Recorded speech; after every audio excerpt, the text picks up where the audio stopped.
morning. I have Pat Hegarty interview him today. Pat is a Super Bowl outreach team leader. It's the first time we've known each other a little bit over the years, but not as much as some of the others. So I'm excited to hear his testimony as much as you. Pat lives up in the Fort Collins, Colorado area, which is around where Colorado State is.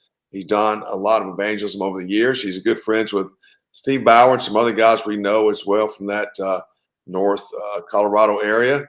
And so let's bring Pat on and get to know him.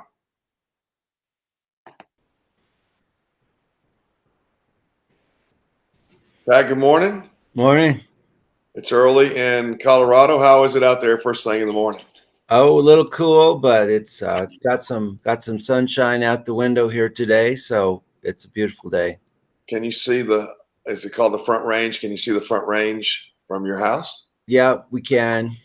Yeah, we can see some of the Raywas, and there's some nice peaks. We can see Long's Peak, and we're not too far from our house, so it's a nice place to wake up in the morning. Amen.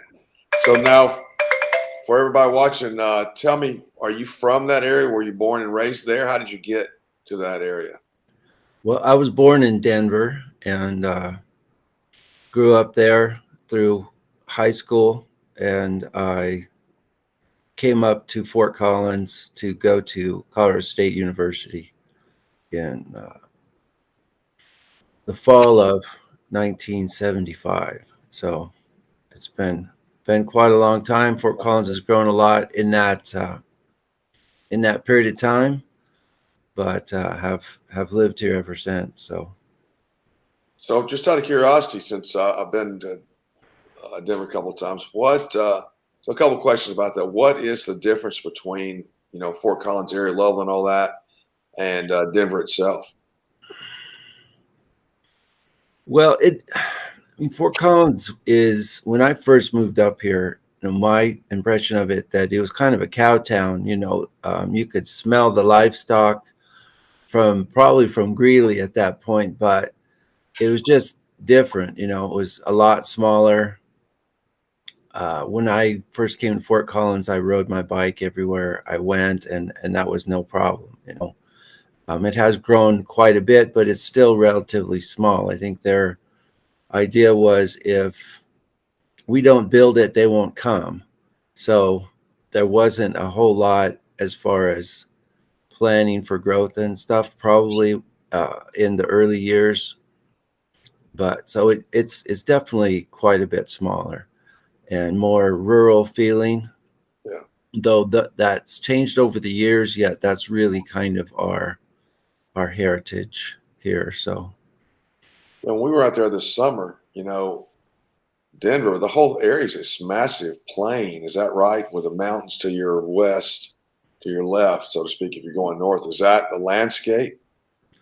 Yeah, the Front Range, it runs all the way through Colorado on the west, and we're on the eastern plains, more or less. I mean, the Front Range is I-25 runs north and south, and the Front Range is to the west. That way, and if you get lost, you can always look and see where the mountains are and kind of figure where you're at a little bit. So. Okay.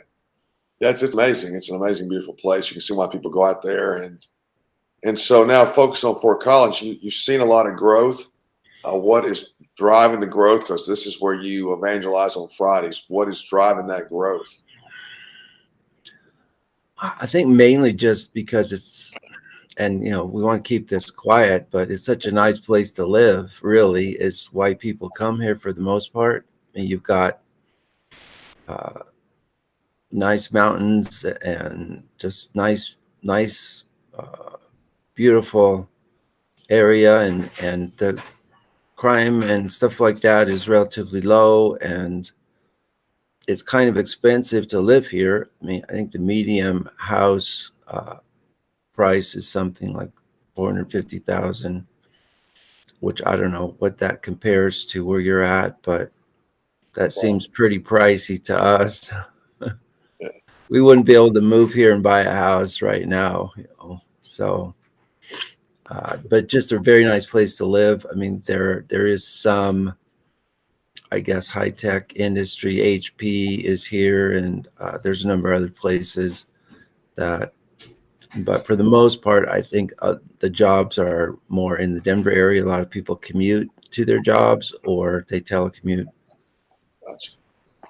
Yeah, that's a pretty good commute too. That's what, an hour down there? That took a long time. That was much further than I thought it was. Is that what it is? Yeah, it's at least an hour. Yeah, that's And there's, they've started to expand I-25, so it's not so bad. But I'm glad my commute is from the kitchen to my and, You ever have any traffic in the morning? sometimes, but yeah, I make it through. That's good, man. So evangelism, how did you get started? Really what I want to know is what happened, if you can remember exactly, kind of to even wake you up to the idea of reaching out to unbelievers.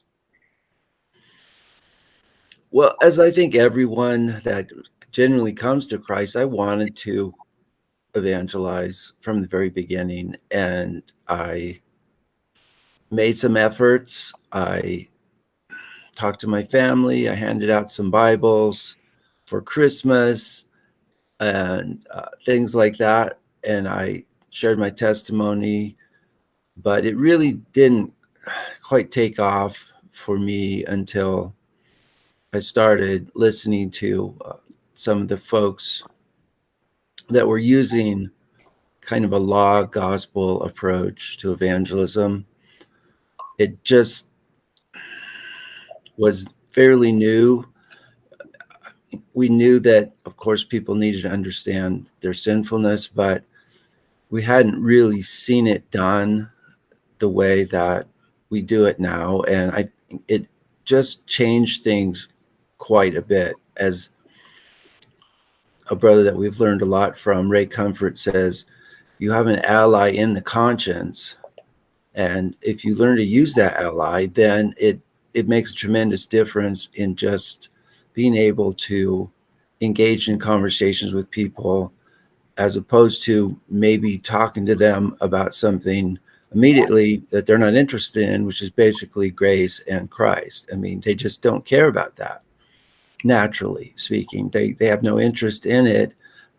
But if you talk about the law and their conscience, they're well aware of that. And they're, in some sense, whether they profess to be an atheist or whatever, an agnostic or non-religious, or even if they're going to church, they're interested in trying to be a good person on some level. They know they should be, and they want to project themselves as being good people to a large extent. So starting there has made a big difference in how we've been able to connect with people and talk. And eventually, of course, we want to talk to them about Christ. And that's where we want to go. We want to talk to them about the need for grace and Christ. But we generally start with the law, and because that's where they're at. So was Ray, when you came upon the law and gospel, was that from Ray or from somewhere else? Was he active when you started getting active? Well, we first started listening to the Wretched Radio with Todd Friel. Gotcha. And at that time, we were part of a church network that really said, look, you can't do anything like that. You have to go out and spend a lot of time and effort building a relationship, trying to get people into your sphere of influence, try to get them into church, or just get to know them first and jump through a lot of hoops in order to maybe at some point, hopefully, start to talk to them about Christ. But Todd was going out in the street and talking to people, and we're like, wow, you really can do this. Gotcha. I understand. Well, that's pretty neat. So you saw Todd and did you immediately begin to go evangelize, or did you still sort of hesitate? Did you go to a Ray Comfort camp? What happened next? Well, we were trying to kind of figure things out, and we heard about a guy named Steve Bauer who was going out and witnessing in Old Town Fort Collins. And this was in like 2008, sorry. Or around there. And so we went down and met him and said, hey, we'd like to join you. And we've basically been doing that every Friday night. Well, we've changed nights, I guess, from Sunday afternoon at times to Saturday, but now we've kind of settled on Friday night. Seem to work better for most people. So we've been doing that with him more or less ever since we met him in 2008. Gotcha. Wow. So, okay, so you guys started going to downtown Fort Collins. Did you go to a Ray Comfort camp at all? Yeah, we did in 2009 and 2010. We went to his Ambassadors Academy, and that was quite an experience. And we're just really getting our feet wet, and it is kind of an immersive experience that you get there on a Thursday night, and then you're out getting some teaching, and then you're out evangelizing on the street Friday, Saturday, all day. And we came home absolutely exhausted the first time.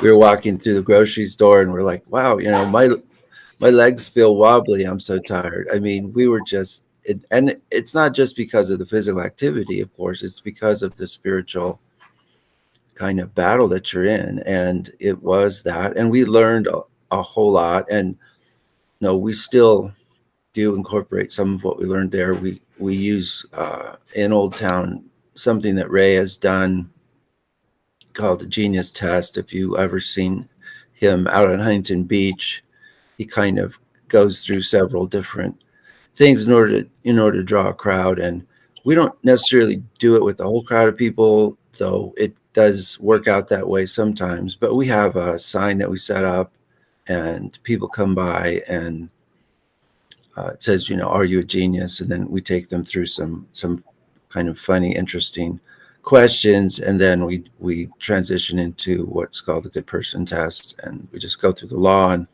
and try to preach the gospel to them. We do that as well as open air preaching, and we kind of take a multi-prong approach. We hand out tracts, do the genius test, open air preaching on the other side of the street. So, and God has sent us a good team of people that from various churches. We all join together, and under what Steve started, Steve Bauer, the Water Source Ministries is kind of the umbrella that we work under. I got to see all in action up there. We came up there this summer, so I'll talk about that in a second. So in the trajectory of your development here, so when you started in 2008, were you and Steve preaching or talking to people? What were y'all doing then? When we first started, we were not preaching. We were just going out and witnessing, walking around and talking to people mostly. We were all doing some of what Ray did back then, which was of a trivia contest thing. Like he would give out money for trivia, and so we would do something like that, and would get a pretty good crowd of people that way. Say, okay, we're going to give away money for trivia questions, and we would give, not a lot of money away, but we transitioned over time, and we're still transitioning. I mean, Steve focuses a lot on open air preaching, and I focus probably more on one-to-one conversations, but I'm kind of trying to get my open air preaching game on a little bit better. And I think that, there's something about open air preaching that, of course, is powerful in not only that you can speak to people who won't stop and talk to you, but it's just the power of the gospel being actually proclaimed in the open air, which does lead to conversations.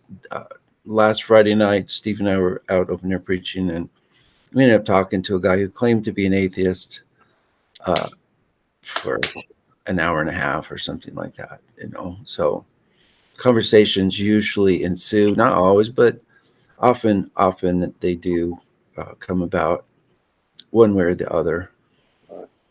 So you guys started talking to people, and then why did you go to the Ray Comfort camp? Did you then decide, hey, we want to learn how to open air preach or learn more about the law and the gospel? What did you want to find out there? Well, listening to, and I think back then there was, I mean, Ray and Todd Friel were working together pretty closely. So we heard Ray, and I think we actually, trying to remember when we first went through the course that Ray Comfort offers on evangelism. But we wanted to learn to do more, and it just seemed like we knew we needed some training, and so we went out there, and it was a great encouragement. The fellowship was great, and I think the way that they approached it was really helpful. And things have transitioned over time. At that time, they were kind of encouraging everybody to try to do some kind of open air preaching, kind of stoplight preaching. And I don't know that they necessarily do that as much now. I think maybe they're looking at, and we certainly look at it as more something that isn't necessarily what we all should be doing. We don't encourage the ladies to do it really, and none of the ladies really want to anyway, but I was trying to learn and grow and be more biblical, and just it's not really necessarily about what's quotes effective, but it is about being faithful to what Scripture says and trying to communicate as clearly as we can and as fully as we can. Use whatever means. Sure. When you went back the second time, were you going back for another reason, or just wanted a refresher, or you realized there was a lot that was shared with you and you wanted to get it all in?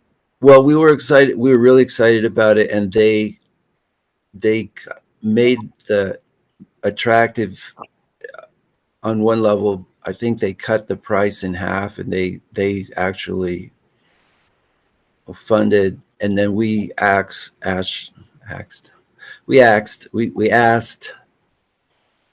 Steve and Christine Bauer to come with us, and so we went with them the second time. Gotcha. And we've sent a number of other people out over the years, and I think they've started doing it again.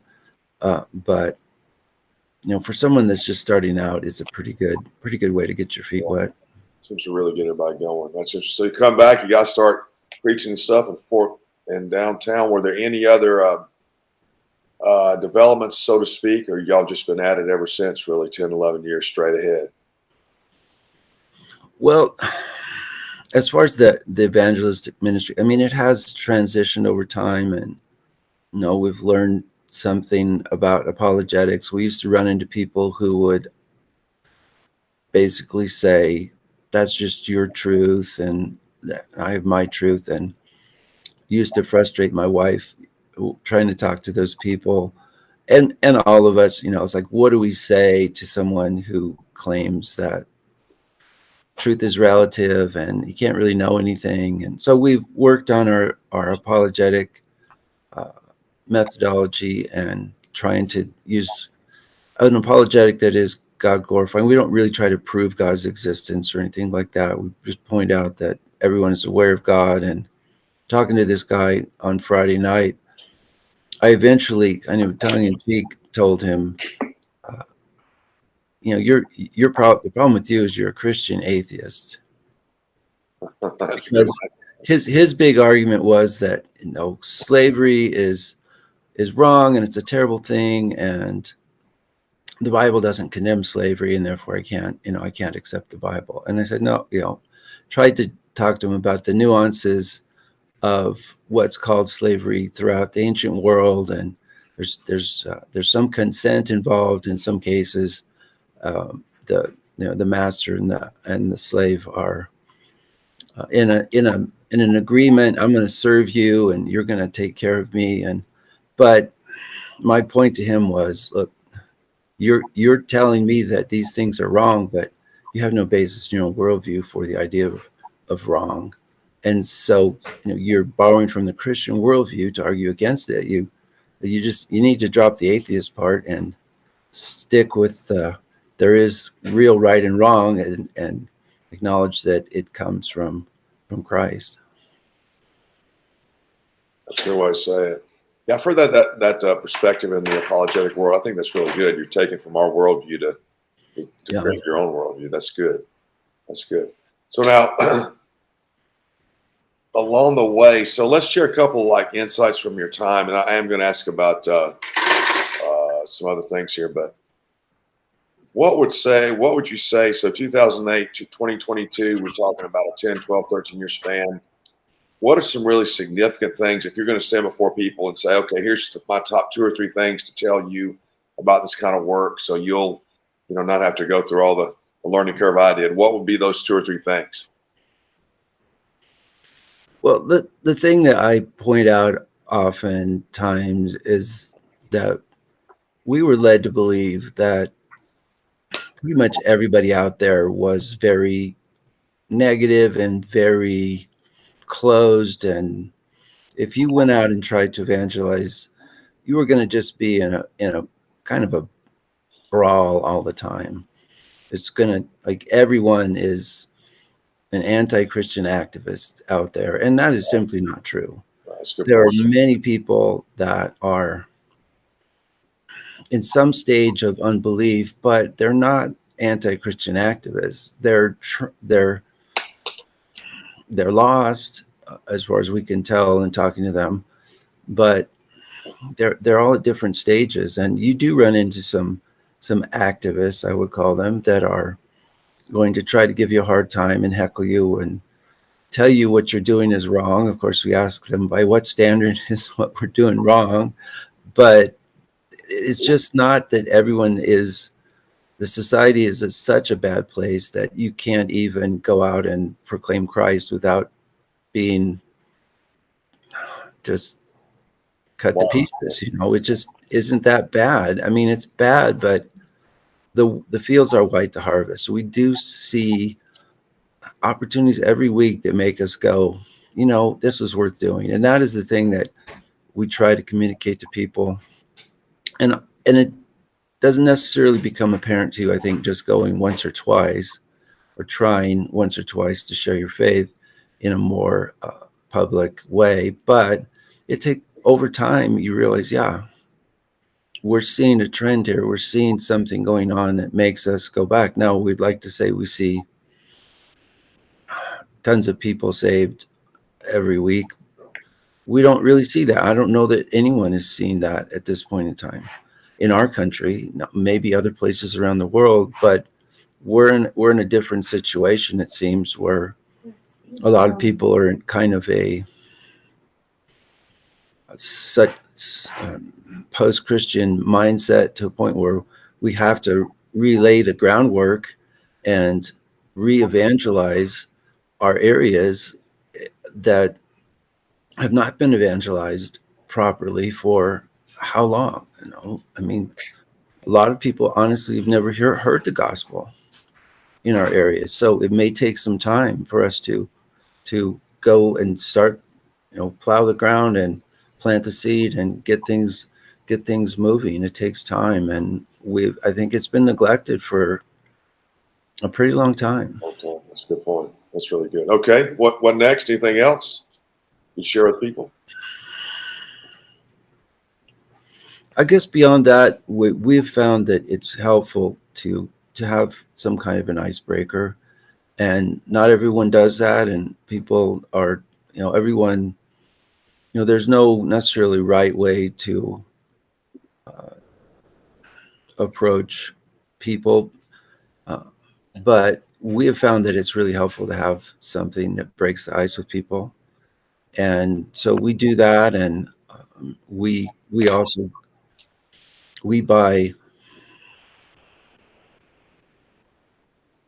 cookie cards.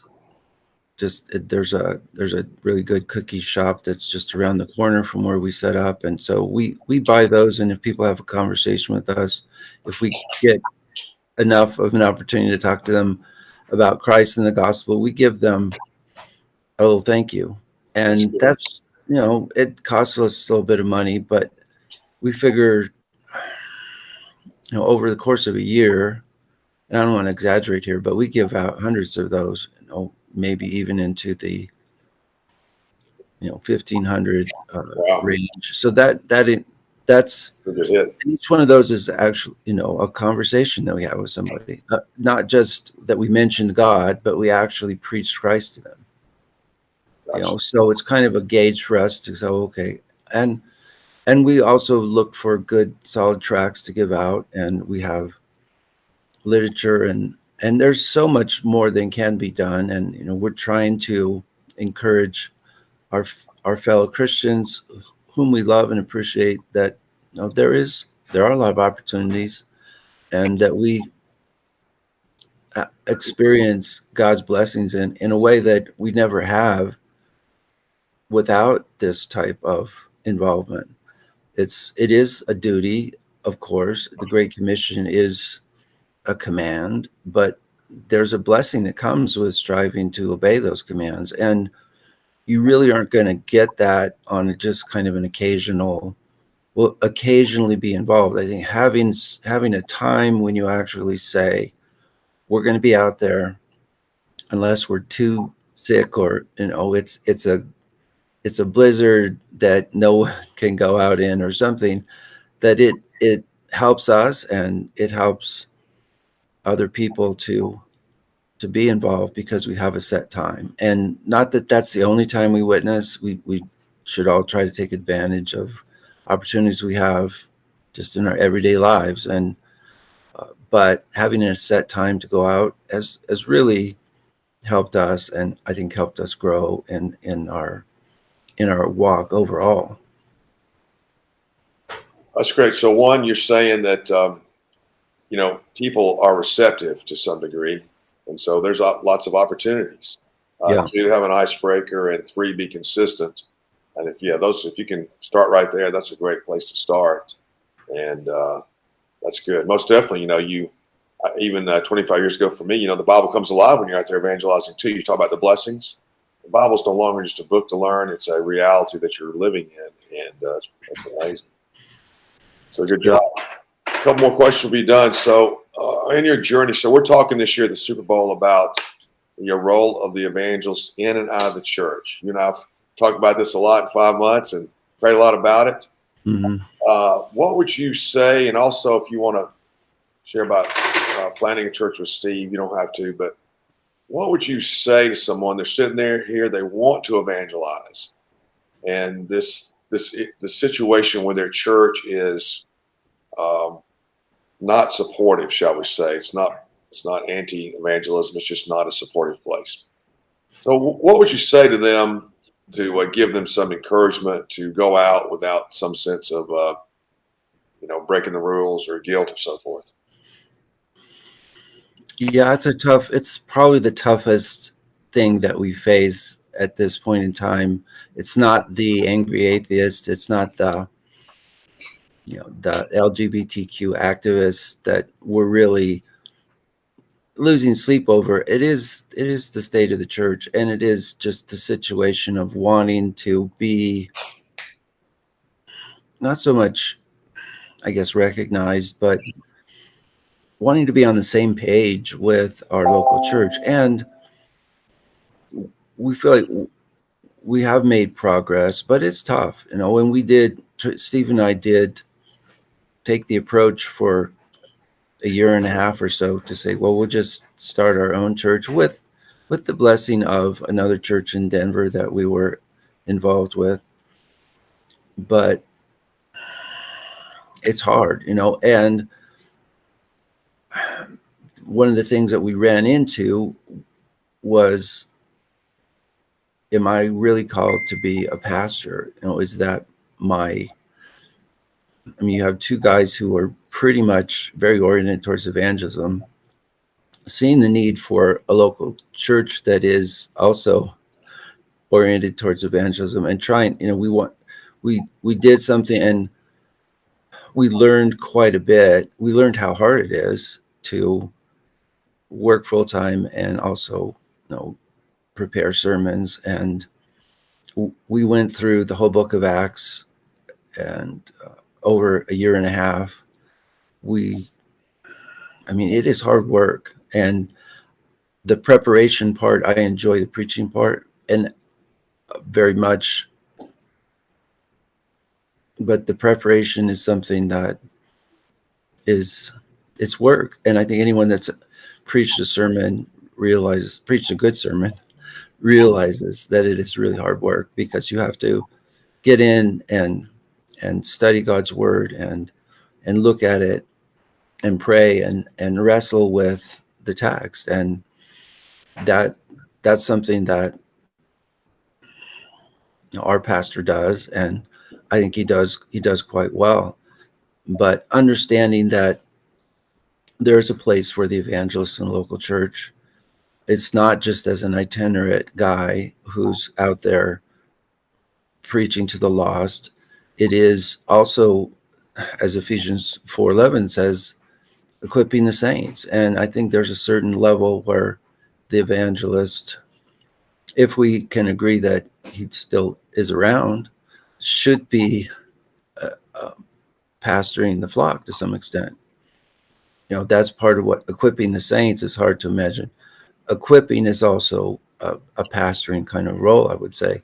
And I've been thinking about this and praying about it and trying to understand, you know, reading and preparing my own message for the Super Bowl. And you know, my thinking has been transitioning, I think, to what is a more biblical view. And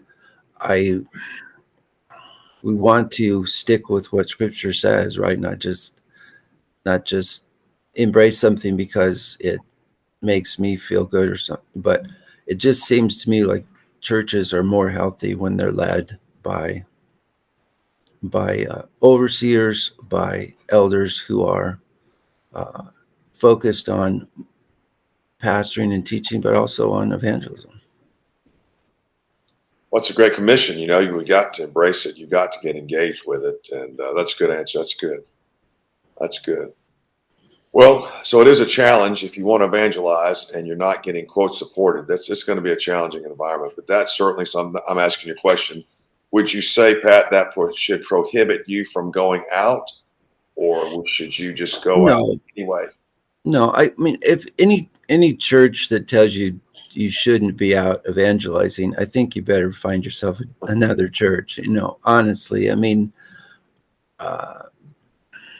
any pastor that's worth his salt wants to see his people proclaiming Christ as they have opportunity.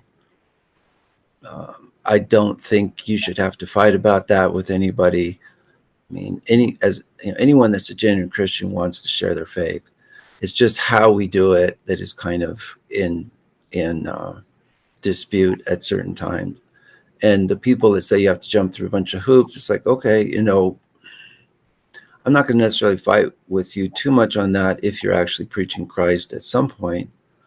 But when we start changing things too much, then we do get into a problem. We want to maintain the purity of the gospel, and starting to call other things, like you can say, like you're evangelizing if you just go hang out with people. You know, that's not evangelizing. I mean, R.C. Sproul in his book on the gospel put it, I think, quite well, and he said there is more to a full and faithful witness than evangelism. A godly life, trying to live a godly life, works of mercy and so forth, but that is not evangelism. There's a difference between your testimony, which is important, and a godly life, and trying to be the kind of neighbor you should be, and evangelism. And you can't call one the other. And that's kind of the tendency. People want to say, well, if I just go help my neighbor, I'm evangelizing. That's not true. The content of the gospel has to be communicated verbally for it to be evangelism. It doesn't mean that the other things aren't important, but the gospel is the power of God's salvation. The content has to be communicated. And if we don't do that, I don't see how we're really loving our neighbor very much. That's a good way to say it. That's good. All right, last question. Super Bowl. What? Give us your thoughts. We've been praying about it for 5 months. We spent the Labor Day weekend out there in Los Angeles, and you've been out there to Ray Comfort's camps and stuff like that. Just give us some thoughts about going out there. We'll be out there, Lord willing, and we'll be out there 2 weeks from Wednesday, you and me, Lord willing. So give us some thoughts about what's coming up.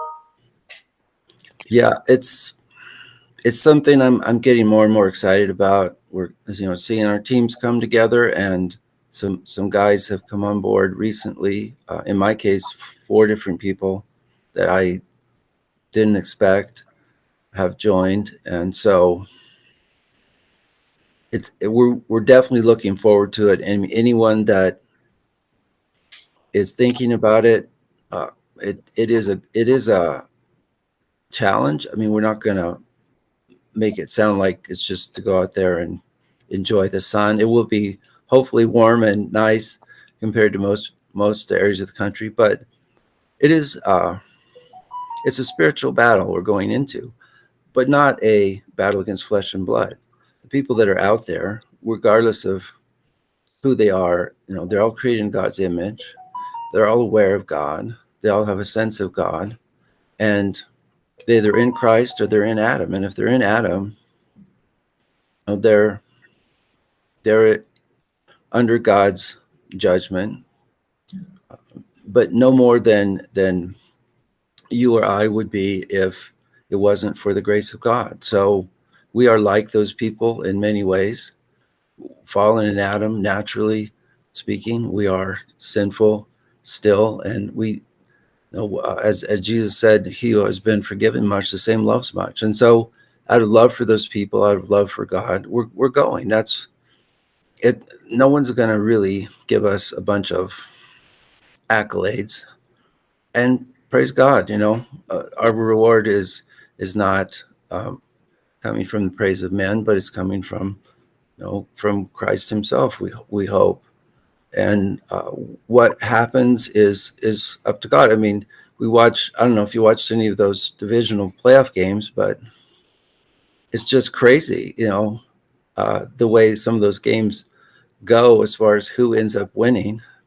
But my wife and I were talking about the fact that God's in control of who's going to end up in those games and who's going to end up on those streets for us to preach to. And he is orchestrating everything, sending people our way. And we trust that we're going to have divine appointments with people. It's not just it's not just speaking into the air, but there's real people that God, or they've got an eternal home that they're headed towards, but God has given us the opportunity to be part of his work, part of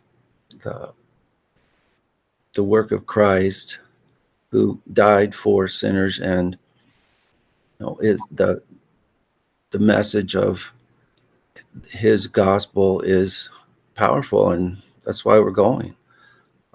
And we do trust that we're receiving benefit as well. But if anyone has any inclination at all, if you've been wanting to do something, I think that this is something that you should definitely consider being involved in. We want to do everything as well and as God glorifying in a way as possible. We are always going to fall short, but that's our goal. And I just really commend this ministry to anyone that would consider it. And you would, I think, be blessed if you took the time and used some of the resources God has given you to join us. Right.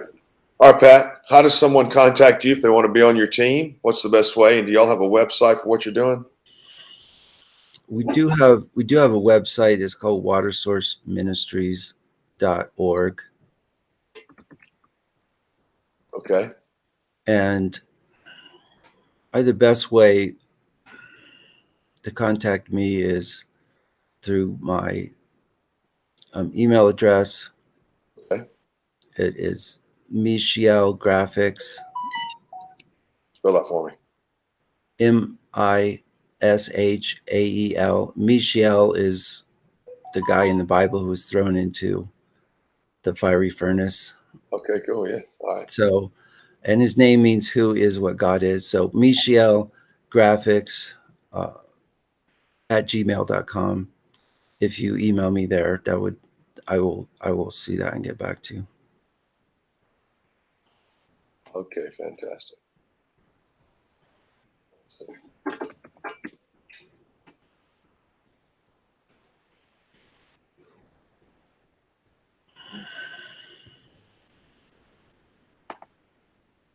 Fantastic. Well, Pat, what a treat to be with you. Thanks for all your time today and sharing so much and all your prayers and everything. It's been great. Thank you. Yeah, we're looking forward to seeing you in a couple of weeks, and time flies, right? And before we know it, we'll be flying to the West Coast. Yeah, it's here, man. 2 weeks. That's close. That's what those football players are thinking, man. Yeah. Here, and I didn't realize it would be this close. So, all right, brother. Have a great day. Thanks for sharing with everybody. Look forward to seeing you. Have a good day. Thanks, brother. Okay. Yeah. All right. Bye now. Hope you guys had enjoyed hearing from Pat. Such wisdom and depth of experience there. He's a great theologian, a great teacher as well. We had a great time at the team leader retreat in Los Angeles Labor Day weekend, when everyone sort of began to give a preliminary introduction to their teaching. All team leaders are teaching on the topic. As I said, what is the role of the evangelist in and out of the church, with their own thoughts, and using a particular book as well as a resource. So it should be a good time, and Pat will do a great job. So again, contact Pat to be on his team, or just ask some questions in general. Lord willing, we'll see you in Los Angeles. Have a great day. Bye-bye.